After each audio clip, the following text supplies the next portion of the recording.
Is it? Fantastic. Okay, well, there we are. I forgot what we were talking about. This magazine, weren't we? Yeah, because you're becoming... You're covering your body up now, except when you need to make mortgage payments. Yes. And you're going to... As you do. And you're going to get into words. Yeah. So, would you like me to interview you then? You want to interview me? You carry on. You've got to swap seats though, because I'm... No, we can't. If we swap seats, then it'll mess everybody up. Yeah. All right then. You know, just remember, this is your camera, and that's my camera. That's my camera. And you carry on. When you're ready, I'll... Don't interrupt me then. Sorry, okay. And welcome to the Maria Whittaker Show on Lifestyles of the Poor and Famous. This is... Welcome James Well today. Hello, Maria. Hiya. Who isn't poor, but isn't very famous, but never mind. Now... Sorry, yes, Maria. Now, I've heard that you have a fetish on balding men wearing wigs. Now, is this true? Totally untrue. I've never fancied a bald man in my life. Never? No, never have, never have. So are you going to tell us a few a few celebrities that wear wigs? Am I going to tell you a few celebrities that wear wigs? Well, there are apart from Tony Blackburn. Does Tony Blackburn wear a wig? I don't know. I don't know. You tell me. I don't know. I think he combs it from under his arm, doesn't he? There's poor old Bruce Forsyth, but I mean, he's quite open about wearing it, isn't he? That's not a wig, Bruce was wearing. Isn't it? No, it's when he plays golf, it's a divot. A what, it? A divot. Oh, right, okay. The other question is... Burt Reynolds. Oh, we still want to go on about the wigs. Oh, sorry, yeah, okay, go on. Right, past the wigs now. Yeah. Obviously, you do PAs in nightclubs. Very seldom. Right, well, I do PAs, and sometimes I get really fed up of people thinking that you're... Obviously, that my image, that I'm thick and stupid and I'm Oh, heaven forbid, Maria. I mean, I'm only a page 3 girl, what do I think? Yeah. And I mean, I was just wondering whether you get fed up with people thinking that your image is you're being rude and obnoxious. No, I'm never bloody rude. No, Maria, thank you for that. That was wonderfully done. Oh, can you hang on just a minute? We've got a few phone calls here now. Okay, Dave Thompson from the Wirral. Hello, Dave. Hello. Yes, Dave. Hello. I'd just like to ask Maria, who I admired on the page 3. Dave, could you stop dribbling, please? It sounds as I'd just like to ask her what her husband thinks of the way she's Well, if I was married, Dave, I could tell you, but I'm sorry I'm not. sorry. There we are, Pellet. Right, okay. That's another word you should use. Right. Russell from Leicester. Hello, Russell. Good evening, gentlemen. Good evening, Russell. Nice to have lady. you on the show. Yes. This goes more towards Stan. Now, Emily News has been making some remarks in the paper this week. I'm a Yorkshireman myself, but I'm also a Liverpool supporter, and seeing as you're closely connected with Liverpool, what do you make to the remarks he's been making, and how do you think it's going to affect football? And I've also What remarks did I make? What, the replies? No, what was the remarks I made? Well, Emily's been saying that Leeds are crap and all sorts. I never said that. No, I didn't say you did. Fine, good, okay, right. Settle down. Enough about football, for goodness sake. Right. We must press on. David Essex is on next. Hello, oh no, David from Essex. Hello, David. Hello, John. Yeah. How you doing? All right. All right. I'm not from Essex. Yes. Anyway. Well, Maria, I've got a question for you. This is an Essex boy. Oh, well, I'm not This is an Essex boy. Yeah, go on then. How do you make an Essex boy laugh on Monday? Tell him a joke on Friday. Precisely. Is that it? No, sorry. Don't. Right, I've got a question for you. Go on then. Right, all these words we're talking about tonight here, do you find them offensive, you personally? What he said was, from Essex, he said, do you find all the words what we've been talking about on the programme tonight, do you find them offensive? Well, as long as you're not aiming at me, I don't really mind. Fantastic, thank you, Dave. Carl in Leeds. Hello, James. Nice to talk to you, Carl. Thank you very much. Because Jesus Christ, I don't think we should go too far along that line, Carl. Thank you. Simon in Bramsley. Where's that, Simon? No, that's Romsey. Romsey? Yeah. Just outside of Wedlock. Yes. Simon. Yeah, it's a question for Stan, actually, James. Yeah. What's your fetish about Germans and the chip shops? What's my fetish about the Germans and the chip shop? Yeah. Well, the Germans bombed Liverpool, they flattened it, right? And I'm getting my own back. So they bombed our chip shop, but he won't get his next time. All the packies are in them. Thank you very much. Stanley. Sorry. None of that sort of humour, Stan. I don't find it funny. I find it offensive, Stan. Chinese, You then. will go over Maria's knee in a few moments if you're not very careful. There's Chinese, Pakistanis and Hindus and Muslims in the chip Let's shop. have a little light relief, a little music now from Jamie Principle. You're going to love this. Watch this video now. It's great. I'm down, improving, yes. Well, yes, of course it can be, but none of us are perfect. Of course. Richard, No, Richard, you've been doing Countdown for 4 years, 5 years? Well, it's 10 years. Is it 10 years? November. I thought it was a long time. I didn't November realise it was 82 quite that. Yes, Yes, a long time. Yeah. It's a So long you've got time. it right now, have you? I mean, Well, you've, no, you've got I mean, the whole thing. it's a simple formula, really. Nothing has changed. There's no flashing lights. There's no well-known host for coming down steps. You know, there's none of that. There's no big prizes. You've been doing it for 10 years. Yes. National television. Yes. Getting over 4 million viewers a day. Yes. I mean, you're a big star, but I haven't seen you on Wogan or Ask Aspel. No, it's pathetic, isn't it? Are you a very shy character, I'm a very Richard? shy person. Yeah. I'm just a home-loving guy. I don't like to move too much from here, you know, Kirkstone Road. I don't like to move too much from home, really, but... Yeah, yeah. So you don't want to be a big celebrity? No, there's the whole charm of Countdown that people on it no one's ever heard of. It's just a homely... bringing a spot of homely fun, the people to the people, as Wilfred Pickles used to say. Did he? He's dead, isn't he? Well, sadly, you don't want to follow in his footsteps, then? Well, I will eventually.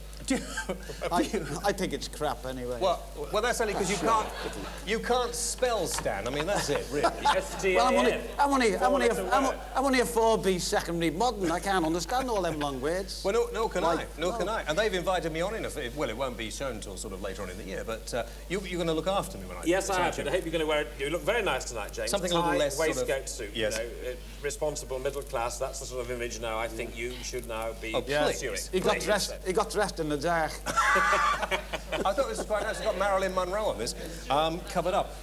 We've got the audience are revolting over here. Well, they're pretty ugly. Hang on, we've just got to talk to Paul from London. Sorry, Paul, hello. Hello, James. Yes, Paul. Yeah, I just wanted to ask Richard, actually, all the years you've been doing Countdown, has anybody ever sworn at you when they've got an answer to a question wrong? Well, no, they haven't. I'll tell you why they haven't. Because it isn't a show where there are big prizes. If they got an answer wrong and there were big prizes, they lost £1,000, they lost a cocktail cabinet or a deep freezer or a holiday in the Bahamas, then I think they would.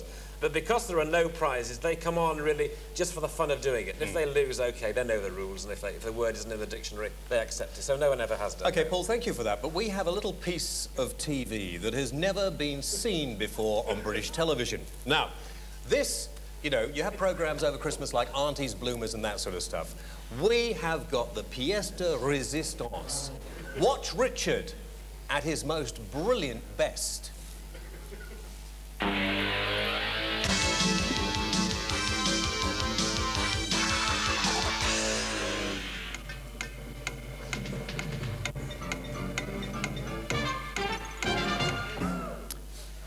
Now then, Gino. 7. 7 again, and Lawrence. 7. 7. Let's say Lawrence is 7, please. Not sure if I dare say this one. Wankers. Wankers. Well, certainly it is said by many people, there's no question about it. Wankers. It'd be interesting to see if that's got in the dictionary. Gino. We've got a pair of wankers. A pair of wankers. Sorry.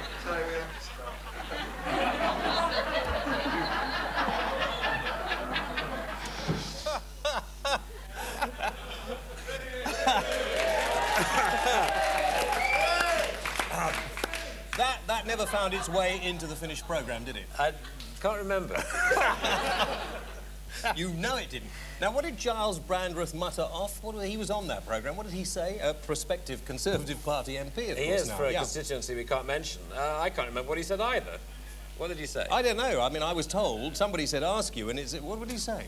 I don't know what he said. What's Richard doing asking what a wanker means? Oh, did he? Oh, and did you reply?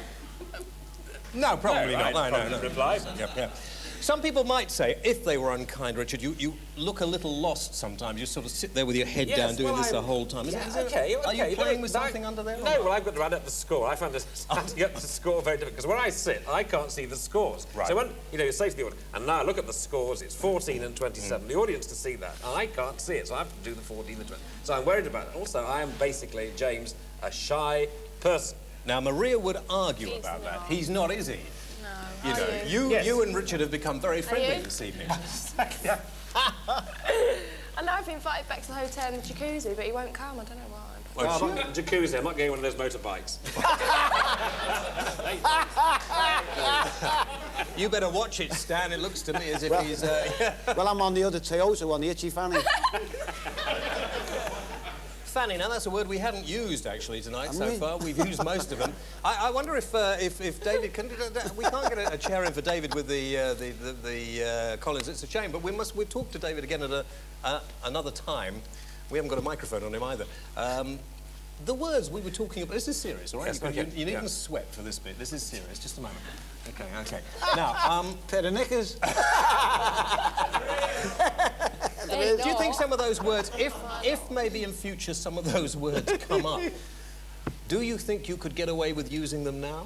Well, because interestingly, I mean, I don't know whether that word that was just shown then is in the dictionary. It is. It is. Sam's looked it up. Yes. Now, the question always people ask me is when the selection comes up, have we ever had a dubious word coming up in the selection, coming up at random? Now, I'm sorry to be so tedious, actually, but it never has happened. I mean... OK, well, let me give you some suggestions now as we go in to the top 10 most obscene words at the moment in the country, right here. OK, lovers of bad taste, here it is, the UK's top 10 obscenities. Prick is straight in at number 10. And holding at number 9 is wanker with good old fuck at number 8. Number 7 is cock, a surprise re-entry, whilst frig slides to number 6, which means there's a new number 5 this week. Fanny. Cocksucker is going down to number 4, and things look black as nigger slides to number 3. Cunt, last week's number 1, is this week's number 2, which means there's a new UK number 1. Motherfucker. All right? Stay bright, all right? All here in the book. I did actually ask when we were down there whether this is an interesting book that you should read because it's full of words here, Richard, and I'll leave that with you. Most books are full of words. No. It's full of...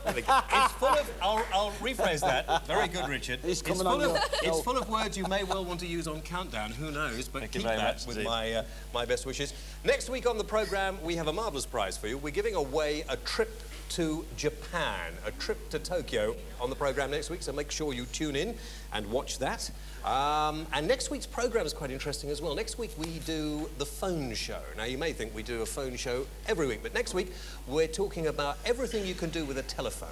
You know, if anything you thought you could do with a telephone, we'll be doing it on next week's show. David, hello. Back to the calls. Yes, David. David from Leicester. Yes. Yeah, can I just congratulate Stan on that fantastic Desmond Tutu joke earlier? But no, you can't. Thank you very much indeed. Right, OK. Chris, absolutely. We're trying to get a little more harmony in the world, and you may... All right, OK. Chris, hello. Hello, James. How are you? Very well, Chris. Thank you, Chris. Wendy, let's not go on overboard with this. Wendy, hello, Wendy. Hi. Hi, where are you calling from? Do you know how... Where are you from, Wendy? Do you know how the word F-U-C originated? F-U-C-K originated. Do I know how the word F-U-C-K originated? It was a lawyer's term in court that they used as an abbreviation for unlawful carnal knowledge. Yes, mnemonic. When they spoke to one another in court, lawyers, they said, what were you in for today? And instead of saying over sentence, they would say, we're in for F-U-C-K. Mr. Collins says no. Richard says yes. Yes. We'll get a decision on this and let you have it next week. But for the moment, thank you very much indeed. My thanks to Stan Boardman, to Maria Whittaker, and to Richard Whiteley. A more unusual bunch, I think, on one programme you couldn't have. Thank you for watching the... What? I've got a wall needs painting. I've got a wall needs painting. It's been painted. It was painted this morning. No, we should have painted it this morning. We couldn't, though. We had a brush job on. We had to whitewash Mr. Kinnock. Whitewash who? Mr. Kinnock. What was he watching earlier? I mean, wasn't it wet? No. Well, you better get up there and paint it now. It's at the top, is it? Right at the top. Right, OK. Richard, I'm sorry about this. You're going to have to watch it until sort of 9 o'clock this morning. Okay? Well, what does it come back next week? Well, you can come back next week and Every watch week. Go on, Richard, get up there and watch the thing. And that's it. Which wall are we doing I'm sorry, that wall there. This one here. That wall there, right, yeah. OK, well, thanks very much indeed. Have a nice weekend. Join us again next week at 1 o'clock. Until then, bye-bye.